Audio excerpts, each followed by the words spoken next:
Hey, everybody. So, in sports, there's this idea that a team will be on a roll. One success follows another. They just can't seem to win and win and win, no matter how difficult the situation. They just seem to have momentum and just keep winning. So, we came across this idea recently in a statement in the Talmud, and it relates very much to recent events between Israel and its neighbors and its enemies, actually, and also the Chanukah story. So let's get into it. The Gemara says that we came across, it talks about the daughters of Tzlafchad. The daughters of Tzlafchad were 5 women who, when it came to the inheritance of the land of Israel, when they were about to go into Eretz Israel, when they were about to go into Israel, so nothing came to them, because generally the inheritance went through the sons, not through the daughters, and they felt that was unfair. And they approached Moshe about it, and Moshe wasn't sure what the answer was or how to deal with it, so he asked God directly, and God says, yep, they are 100% correct. They should get a portion of the land of Israel. And the Gemara compares that to another case where Moshe wasn't exactly sure what to do. And that was in an incident where a guy was gathering sticks, what exactly he was doing wrong, but he was Mechalel Shabbat, he was breaking Shabbat. And Moshe wasn't sure, what should the punishment be? And it ends up that God tells him it is the death penalty. Based on that, the Gemara says, Ra'ui Parshat Nachalot sheyichtav Yidei Moshe Rabbeinu, it really should have been that Moshe would write down the laws of the inheritance. It should have been just like he wrote down all the other laws of the Torah. Ella, however, shezachu benot tzlafchad v'nichtava al yadan. Because these women were so righteous, so the laws were written through this incident, through them. And so for posterity, for all time, this section of the Torah is associated with these 5 women. And on the other hand, when it comes to the negative, when it comes to writing about the desecration of Shabbat, because of this one guy breaking Shabbat in the desert, so even though Moshe ought to have been the guy who'd been writing down those laws, nope, it was written and associated with him for all time. And based on this, the Talmud says, "L'lamdecha," to teach you, "Shemegalgalin chova ayidei chayav u'zchut ayidei zakai," that when it comes to negative things, negative stuff rolls off of bad people, and positive stuff comes through good people. The guy breaking Shabbat and the daughters of Tzlafchad, respectively. And the point here is, again, it's this idea of momentum.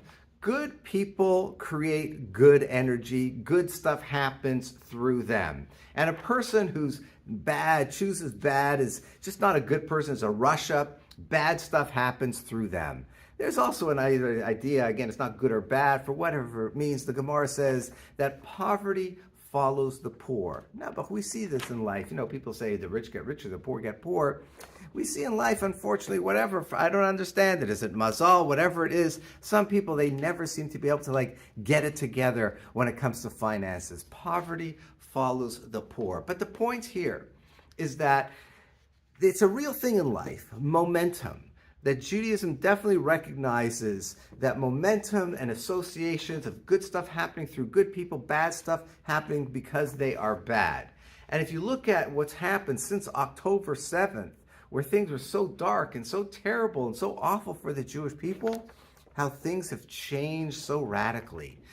The pagers, you haven't seen it, 60 Minutes just did a piece on the pagers and the walkie-talkies blowing up in Lebanon, and how that started to change things dramatically, getting rid of Nasrallah. Lebanon, Hezbollah, done, finished for all intents and purposes. Hamas, done, finished for all intents and purposes. Syria, done, finished for all intents and purposes. And now Iran has no longer any of its proxies to prop it up for its axis of resistance. They are sitting ducks. If Israel wants to take out their nuclear efforts, they can. I'm not saying should or not should. I'm not a politician. I'm not a military man, but everybody knows that Iran is now sitting ducks, and they're very, very fragile. Their government, along with a lot of things going on there, blackouts, all kinds of bad stuff.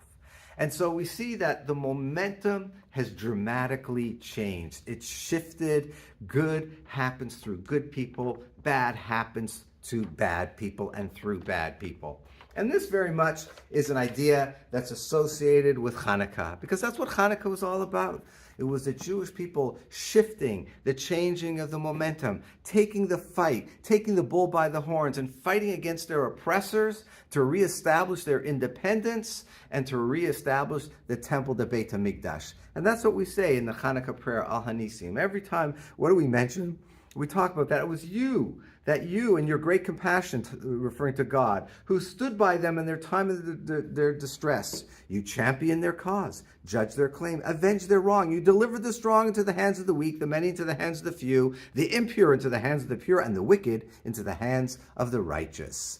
Everything shifted. The momentum totally shifted, and it went through the way of the good people, righteous people, the people fighting for freedom, people fighting for everything good that the Torah represents. So again, good follows after good people, negative stuff follows after evil and bad people. We're witnessing it today, and we saw it that thousands of years ago. So the spirit of Chanukah, where everything switched around for the side of the good guys, for Am Yisrael, for the Jewish people, that ruach should continue, that spirit should continue in today's time, and Israel should continue to vanquish its enemies, and not just the enemies of Israel, because we're also seeing it in the United States and elsewhere in Chutz La'aretz, where all the anti-Israel passion, it's starting to disappear. The protests, we don't hear about them so much. The campuses, they've changed their policies. A lot of the momentum has shifted dramatically